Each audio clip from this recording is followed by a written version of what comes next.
जी हां दोस्तों, बड़ी खबर निकलकर सामने आ रही है। ईरान के सुप्रीम लीडर खामेनी की खुली चेतावनी। अगर अमेरिका ने हमला किया तो लड़ाई पूरे क्षेत्र में फैलेगी। अमेरिकी सैन्य ठिकाने होंगे निशाने पर। अरब सागर में अमेरिकी जंगी जहाज, आसमान में सैन्य हलचल, हालात बेहद तनावपूर्ण। उधर गाजा के लिए बड़ी खबर, करीब 2 साल बाद फिर खुली राफा क्रॉसिंग बॉर्डर। लोगों की आवाजाही होगी शुरू। निगरानी पर इजरायली मीडिया का बड़ा दावा। सीज फायर के बावजूद हमले जारी। और इसी के साथ क्या डोनाल्ड ट्रंप के आगे झुक गई मोदी सरकार? अमेरिका का दावा, भारत अब ईरान नहीं बल्कि वेनेजुएला से खरीदेगा तेल। क्या यह डील तय हो चुकी है? भारत की चुप्पी। तो बिना समय गवाए बात करते हैं खबरों की।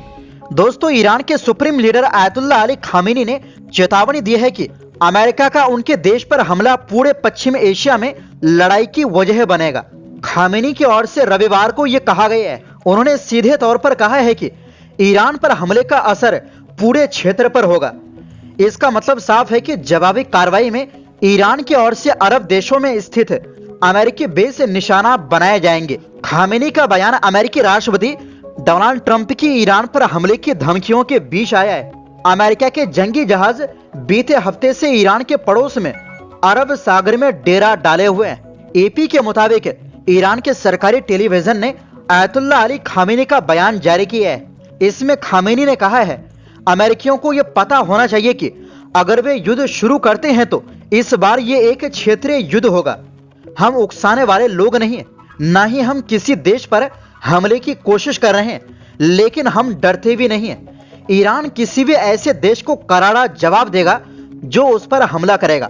ईरान के supreme leader Ayatollah Ali Khamenei शनिवार को कई दिन बाद सार्वजनिक तौर पर दिखे थे। अपने गुरु पूर्व ईरानी सुप्रीम लीडर रूहुल्लाह खुमैनी के मकबरे पर पहुंचते हुए उन्होंने ईरान की इस्लामिक क्रांति की 47वीं वर्षगांठ के जश्न का ऐलान किया था। खामेनी ने इस दौरान कहा कि आयतुल्लाह खामेनी की कब्र पर हाजिरी के साथ ही 1979 की इस्लामिक क्रांति की 47वीं वर्षगांठ के जश्न की शुरुआत हो रही है। ईरान में बीते एक महीने से भारी उथल पुथल देखी जा रही है। ईरान में बीते साल 28 दिसंबर को महंगाई और करेंसी में गिरावट के मुद्दे पर प्रदर्शन शुरू हुए थे। जल्दी ही इन्होंने खामेनी शासन विरोधी प्रदर्शनों की शक्ल ले ली। अमेरिकी राष्ट्रपति डोनाल्ड ट्रंप के प्रदर्शनकारियों को सार्वजनिक समर्थन के ऐलान से चीजें बदल गई। इसने दोनों देशों में तनाव चरम पर पहुंचा दिया। अमेरिका के दर्जनों C-17 और C-5 मिलिट्री जहाज ईरान के आसपास अपने सैन्य ठिकानों पर हथियार लेकर पहुंचे हैं। अमेरिका के जंगी जहाजों के ईरान के समुद्र के पास डेरा डालने और सैन्य हलचल से पूरे क्षेत्र में तनाव है। अमेरिकी राष्ट्रपति डोनाल्ड ट्रंप की धमकियों और सैन्य हलचल से माना जा रहा है कि तभी भी ईरान पर हमला हो सकता है, लेकिन दूसरी तरफ ईरान भी पलटवार को पूरी तरह तैयार है। वहीं दूसरी ओर दोस्तों, करीब 2 साल बाद गाजा और मिस्र के बीच स्थित राफा क्रॉसिंग बॉर्डर को सीमित तौर पर फिर से खोल दिया गया है। इजरायली मीडिया के मुताबिक इसे अभी एक पायलट ऑपरेशन के तौर पर शुरू किया गया है। इजरायल के मुताबिक यदिओत अहरोनोत ने बताया कि राफा क्रॉसिंग को खोल दिया गया है और उम्मीद है कि सोमवार से लोगों की आवाजाही दोनों दिशाओं में शुरू हो जाएगी। रिपोर्ट के अनुसार हर दिन करीब 150 लोग गाजा से बाहर जाएंगे, जबकि लगभग 50 लोग वापस गाजा लौटेंगे। अखबार ने यह भी कहा कि जो फिलिस्तीनी लोग इजरायली जंग के दौरान गाजा छोड़कर गए थे, उन्हें वापस आने की इजाजत सिर्फ राफा क्रॉसिंग के जरिए ही मिलेगी। रिपोर्ट में यह भी दावा किया गया है कि इजरायल सीधे अपने सैनिकों को क्रॉसिंग पर तैनात नहीं करेगा, बल्कि दूर से निगरानी उपकरणों के जरिए राफा टर्मिनल पर होने वाली गतिविधियों पर नजर रखेगा। इसके अलावा मिस्र अगले 24 घंटों में सीमा पार करने वाले लोगों की दैनिक सूची इजरायल को भेजेगा। अखबार के मुताबिक इजरायल कुछ घायल फिलिस्तीनी लड़ाकों को भी, अगर वे चाहें, राफा क्रॉसिंग के जरिए बाहर जाने की अनुमति देगा। साथ ही सिद्धांत रूप में जो लोग बाहर जाएंगे उन्हें बाद में वापस लौटने की इजाजत भी होगी। हालांकि इस रिपोर्ट पर अभी तक इजरायल, मिस्र या फिलिस्तीन की ओर से कोई आधिकारिक बयान जारी नहीं किया गया है।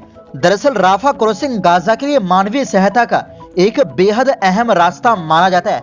इजरायल ने मई 2024 में इस क्रॉसिंग पर कब्जा कर लिया था। जब उसकी गाजा पर जंग को करीब 9 महीने हो चुके थे। अक्टूबर 2023 से शुरू हुई इस जंग में अब तक 71,000 से ज्यादा लोग मारे जा चुके हैं और 1,71,000 से अधिक लोग घायल हुए हैं। बता दें कि सीज फायर समझौते के पहले चरण में अक्टूबर में राफा क्रॉसिंग को फिर से खोलने की योजना थी, लेकिन इजराइल ने तब तक इनकार कर दिया था जब तक गाजा में बचे उसके आखिरी बंदी को रिहा नहीं किया गया। यह प्रक्रिया इसी हफ्ते पूरी हुई, जिसके बाद अब क्रॉसिंग को सीमित तौर पर खोला गया है। हालांकि सीज फायर के बावजूद इजराइल के हमले पूरी तरह रुके नहीं हैं। गाजा मीडिया कार्यालय के मुताबिक 10 अक्टूबर के बाद से अब तक 524 लोग मारे गए हैं और 1360 से ज्यादा लोग घायल हुए हैं। वहीं दूसरी ओर दोस्तों, अमेरिका के राष्ट्रपति डोनाल्ड ट्रंप ने कहा है कि भारत अब ईरान से कच्चा तेल खरीदने के बजाय वेनेजुएला से तेल खरीदेगा। उन्होंने दावा किया है कि भारत ने वेनेजुएला से तेल खरीदने का सौदा कर लिया है। ये बयान ट्रंप ने वाशिंगटन डीसी से एयरफोर्स वन में पत्रकारों से बातचीत के दौरान दिया। हालांकि भारत सरकार की ओर से इस पर अभी कोई आधिकारिक प्रतिक्रिया नहीं आई है। ट्रंप ने कहा, हमने पहले ही एक डील कर ली है, भारत वेनेजुएला से तेल खरीदेगा, ईरान से नहीं। उन्होंने ये भी कहा कि भारत के साथ इस सौदे का कॉन्सेप्ट तय हो चुका है। ट्रंप के मुताबिक चीन भी अगर चाहे तो वेनेजुएला से तेल खरीद सकता है। प्रधानमंत्री नरेंद्र मोदी ने 30 जनवरी को वेनेजुएला की कार्यवाहक राष्ट्रपति डेल्सी रोड्रिगेज से टेलीफोन पर बातचीत की थी। इस दौरान दोनों नेताओं ने द्विपक्षीय संबंधों को मजबूत करने पर सहमति जताई थी। मोदी ने एक्स पर पोस्ट कर बताया था कि दोनों देशों ने साझेदारी को और गहरा करने और आने वाले वर्षों में संबंधों को नई ऊंचाइयों तक ले जाने के साझा विजन के साथ आगे बढ़ने का फैसला किया है। अमेरिका ने 2019 में वेनेजुएला पर बहुत कड़े आर्थिक प्रतिबंध यानी सेक्शन लगा दिए थे। अमेरिका ने सेकेंडरी सेक्शन भी लगा दिए, यानी जो भी देश या कंपनी वेनेजुएला से तेल खरीदती है उसे अमेरिकी बाजार में व्यापार करने या बैंकिंग सुविधाओं से रोक दिया जा सकता था। इस वजह से कई देशों ने वेनेजुएला का तेल खरीदना बंद कर दिया। भारत भी वेनेजुएला से बहुत ज्यादा तेल खरीदता था।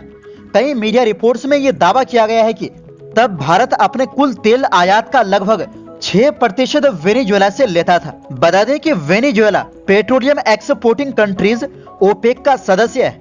उसके पास दुनिया का सबसे बड़ा तेल भंडार है, लेकिन वो वैश्विक सप्लाई का करीब 1% ही देता है।